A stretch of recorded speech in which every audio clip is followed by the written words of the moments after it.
Dahil nalalapit na ang laban nila, Sendo at Ricardo, ay babalikan natin ang nakaraang chapter kung saan dinedevelop nila ang kanyang secret weapon. Ang Anti-Ricardo Smash, Round 1425, Secret Weapon. Dumayo pa si Takamura sa gym nila Sendo dahil sa hamon na nakapaskil sa harap.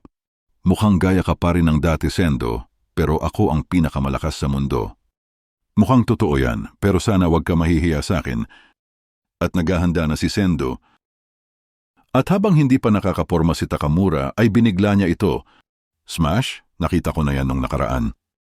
At nakaporma na ng kaliwang smash si Sendo. Ayaw ko mang aminin pero masyado akong open pagkatapos ko siyang ibato. Napaka-obvious na yon ang pupuntiryahin ni Ricardo sa akin. Pero ang tinuro sa akin ni Warley ay kung anong gagawin pagkatapos nilang makailag.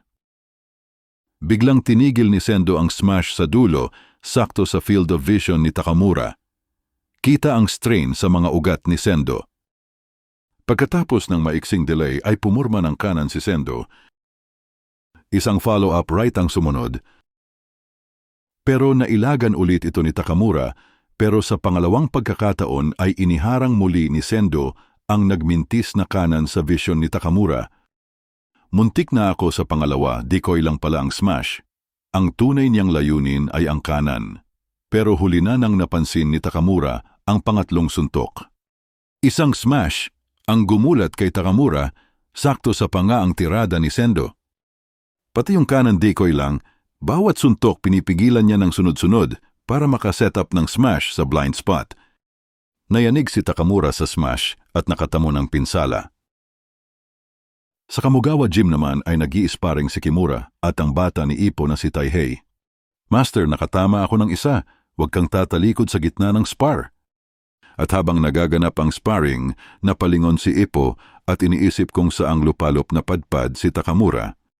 At nung tinignan na niya ang ring, na-overwhelm na si Taihei, na ikinagulat ni Ippo, Awat na! Awat na! Isa kang Japanese ranker, huwag mong seryosohin ang sparring sa boksingerong hindi pa nagde-debut.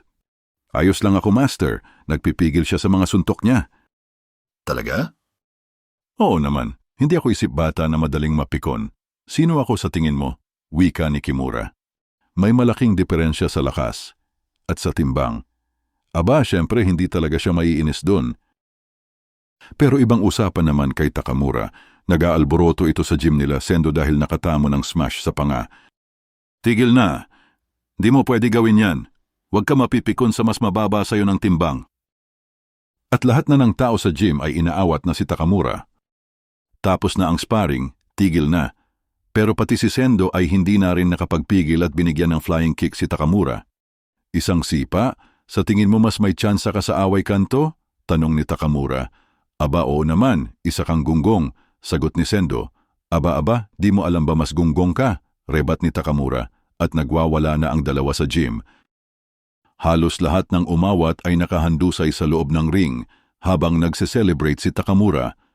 Pero dumating na rin si Miyata at tinawagan si Kamogawa sa cellphone nito. Si Coach Kamogawa ang nasa linya, umuwi ka na daw kung ayaw mo mas lalong masermonan. Naginhawaan ang mga tao sa gym pero pinagalitan din ni Miyata ang mga ito. Kasalanan niyo rin ito. Bakit kayo naglagay ng ganoong karatula? Ano sa palagay mo? Nakatamo ka ba ng pinsala? Nakita mo yon? Tanong ni Takamura. Oo, nakita ko lahat. Kung nasa parehas na division kami malamang, napalipad niya na ako. Pero hindi pa yun kompleto. Ang idea na gawing feint ang smash ay maganda, pero napakahina yung parte pagkatapos nun. Gano'n ka nakatagal dito? Mga 5 araw na.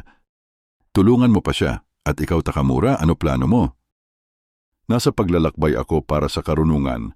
Saan naman yon? Sa Guyana Highlands. Sinungaling ang loko. Para sa mga hindi nakakaalam, ang Guyana Highlands ay isang lugar sa palabas na Mobile Suit G Gundam. Na kung saan nagsasanay si Domon Kashu, nagbi-binge watch kasi si George Morikawa ng G Gundam noong panahong ito. Pinuri ka niya. Talaga? Ginawa niya yon? Pero para bang nagbibigay ng malalang strain sa katawan mo ito kapag hinihinto mo ang smash. Ang saglitang lag pagkatapos mo itong ibato ay magbibigay ng tsansa sa champion para makagawa ng pangontra. May oras pa naman tayo. Pero duda ako na matatapos natin ito sa maiksing pananatili ko dito. Ngunit pwede natin itong ma-improve sa punto na hindi ito kahiya-hiya kay Ricardo at ang tambalang Miyata at Sendo ay magsisimula ng mag-ensayo. Mahasa kaya nila ang bagong smash ni Sendo sa maikling oras. At pinagmamasdan ng mga tao sa gym ang pag-alis ni Takamura. At ito ang recap ng previous chapter 1425, gagana kaya ang bagong smash nila, Sendo at Miyata kay Ricardo. Sa mga latest chapter ay nadiskubre natin ang observing eye ni Ricardo, laging nagmamasid, at halos sabay ang action at pag-iisip niya. Malaki ang tsansa na hindi agad ma-process ni Ricardo ang susunod na diskarte niya dahil kailangan niya muna itong makita at ma-analyze. At sa bagong smash ni Sendo ay pinipigilan nito ang field of vision ng kalaban. Kaabang-abang ang mga susunod na mangyayari.